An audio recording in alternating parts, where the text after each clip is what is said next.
బోనాల సంబరాలపై మరిన్ని వివరాలు మా ప్రతినిధి చంద్రశేఖర్ గోల్కొండ నుంచి ప్రత్యక్ష ప్రసారం ద్వారా అందిస్తారు.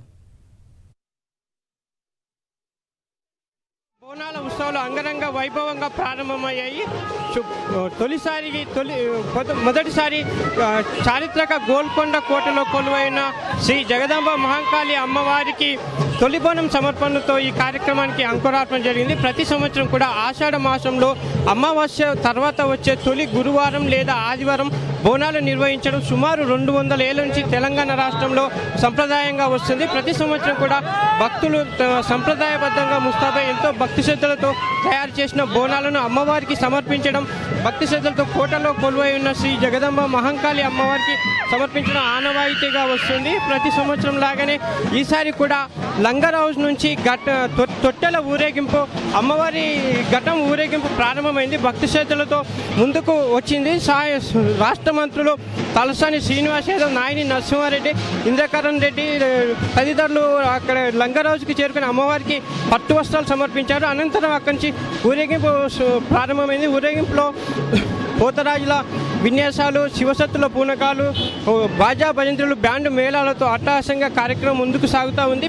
నగరంలోని పలు ప్రాంతాల నుంచే కాకుండా శివారు ప్రాంతాల నుంచి కూడా భక్తులు తరలివచ్చి ఈ వేడుకని తిలకించేందుకు భారీగా తరలివచ్చారు. అయితే చోటా బజార్ వద్ద పూజారి నివాసంలో అమ్మవారికి ప్రత్యేక పూజలు నిర్వహించారు.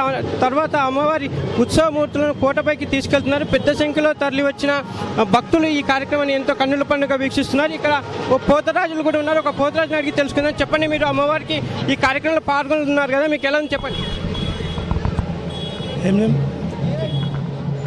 అమ్మవారి గోల్కొండ బోనాలు చాలా వైభవంగా జరుగుతాయి. ఇక్కడ మా పోతరాజు ఏనికే మాకు చాలా ఇష్టం ఉంటుంది. మేము అమ్మవారి ఆశీర్వాదం వల్ల మాకు అన్నీ మంచిగా జరుగుతాయి, కానీ చెడు జరగదు. చాలా మంచిగా ఉత్సవం అవుతుంది ఇక్కడ. మేము ఏంటంటే ప్రతి సంవత్సరం పోతరాజు చేస్తాం ఇక్కడ. ఇదివరకు ఏ ఇబ్బంది కలగలేదు మాకు. అన్ని సౌకర్యాలు మంచిగా ఉంటాయి ఇక్కడ. మీ తాతలు తండ్రులు కూడా పోతరాజుల వేషం వేసేవారే, చెప్పండి. మీ తాతలు తండ్రులు కూడా వేసేవారు? తాత మా అన్న పోతరాజు చేస్తుండే ఇంతకుముందు, దాని తర్వాత నేను వేస్తున్నాను. మా అన్న 40 సంవత్సరాలు దానికి వేసాడు. దాని తర్వాత నేను వేస్తున్నాను 40 సంవత్సరాల తర్వాత. అమ్మవారి ఊరేగింపు ఎంతో అట్టహాసంగా, కన్నుల పండుగ వైభవోపేతంగా, సంప్రదాయబద్ధంగా సాగుతూ ఉంది. అమ్మవారి శోభాయాత్రను ఊరేగింపును తిలకించేందుకు నగరంలోని పలు ప్రాంతాల నుంచి భారీగా భక్తులు తరలి వచ్చారు. అయితే ప్రతి సంవత్సరం కూడా ఈ బోనాల ఉత్సవాలు మత సామరస్యానికి ప్రతీకగా నిలుస్తాయి. ఎందుకంటే ఈ ప్రాంతంలో అంతా ప్రతి ఒక్కరు కూడా ఊరేగింపును స్వాగతిస్తూ అమ్మవారికి శాఖ సమర్పించడంతో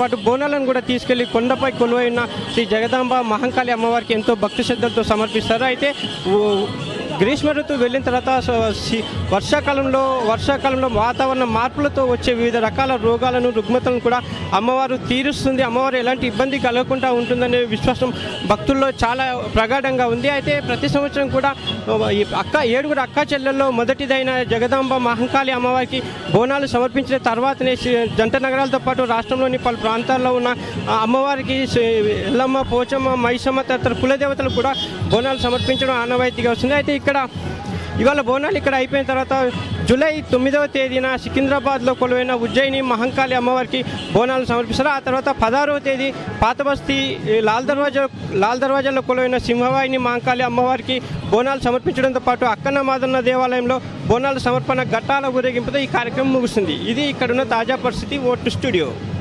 మేము సికింద్రాబాద్ నుంచి రాజు ఉస్తాద్ కోసం ఇక్కడికి వచ్చినాము. మేము మంచిగా మనస్ఫూర్తిగా రాజు ఉస్తాద్ కోసము ఈ బోనాలు మనస్ఫూర్తిగా మేము వేస్తున్నాము. ఇది మా పోతరాజు నేను సర్వేష్ అని ముద్రాజ్ అని నేను నిర్వహించుకున్నాను.